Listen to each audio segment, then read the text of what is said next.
Welkom by Stellenberg Gemeente se daaglikse oordeenkings. Ons nooi jou graag uit om saam met ons op reis te gaan as geloofsgemeenskap.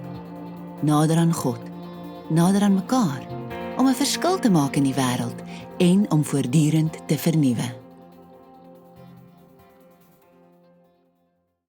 Hierdie week reis ons saam deur die verhaal van Josef.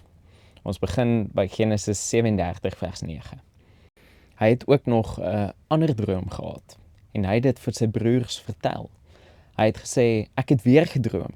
Die son en die maan en die 11 sterre het voor my kom buig. Die verhaal van Josef gaan in 'n klomp maniere oor drome.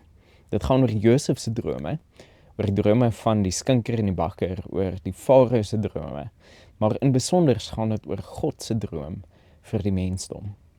As gevolg van Josef se drome verafskiet Josef se broers hom. Hulle beplan selfs om hom dood te maak.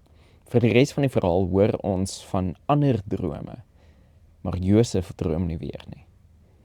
Het jy al ooit ervaar dat mense jou anders hanteer as gevolg van 'n droom wat jy gehad het? Moes jy al ooit opgee op 'n droom? Kinders het gewoonlik groot drome. Soos ons ouer word, verloor ons iets hiervan. Ons hou op om te droom oor ons lewens.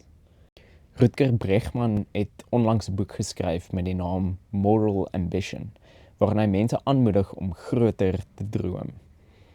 You can't be afraid to come across as weird if you want to make a difference.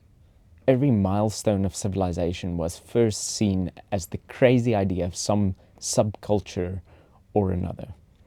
From the Pythagorean theorem to the conviction that slavery is depraved. Soos die verhaal van Josef ontwikkel, kom ons agter dat dit die Here is wat hierdie drome vir Josef gegee het. Watter droom het die Here vir jou gegee wat jy dalk moet herbesoek? Of watter droom is die Here besig om te ontwikkel diep in jou binneste? Mag ons vashou aan die drome wat God ons gee, om saam met hom herstel te bring in 'n gebroke wêreld. Kom ons bid saam. Here, ons is dikwels so bang vir wat ander van ons dink. Of ons vergeet van ons drome omdat ons wil inpas in die samelewing. Maar u droom vir die wêreld is meer as wat ons tans beleef. Laat die droom van u koninkryk in ons harte leef, dat ons saam met u herstel kan bring in ons gebroke wêreld. Amen.